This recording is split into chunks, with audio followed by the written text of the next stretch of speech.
elle campait souvent des personnages à poigne, assez rugueux, comme dans La fiancée du pirate, 1969, Une belle fille comme moi, 1972, mais également Paulette, son dernier film, 2012. À la ville aussi Bernadette Lafont, décédée il y a déjà 11 ans en ce jeudi 25 juillet, était une aventurière, avec la liberté comme seul passeport. Échappée du giron parental à 18 ans, divorcée, de Gérard Blin, à 19 ans, elle rencontre son deuxième mari, le sculpteur et cinéaste Diurka Medvedski, à 20 ans. Plaque le cinéma qui pourtant déjà l'adore pour suivre son amoureux à la campagne. Et se retrouve mère de 3 enfants à 24 ans, Elisabeth, David et Pauline. Mais 10 ans plus tard, en 1972, ce dernier, comme elle nous l'avait expliqué, avait choisi de se marginaliser et je n'étais pas d'accord pour le suivre dans cette espèce de suicide social. Décédé en 2018, Diurka était né en 1930 en Hongrie, sous le nom de George Medvedski. Installé en France en 1948, soutenu par Picasso, inspiré par sa rencontre avec Bernadette Lafont, il avait réalisé plusieurs films avec elle entre 1968 et 1969.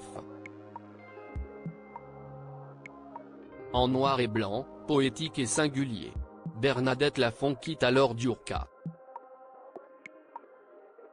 et revient au cinéma qui commence par la bouder un peu, en amoureux et conduit, avant de la fêter comme la grande comédienne qu'elle est.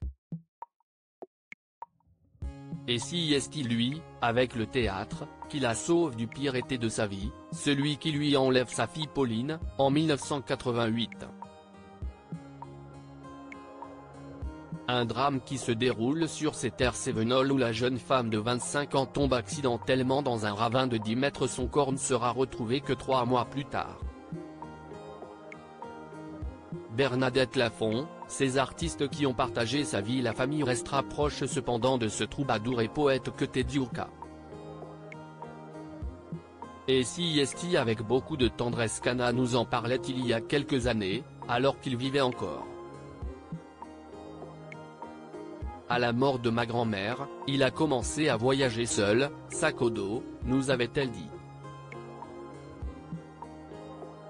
C'était un grand sculpteur, un génie du cinéma, mais il a arrêté pour vivre dans une marginalité qui lui est naturelle, dans un rapport à la nature, à la vie et à la pensée.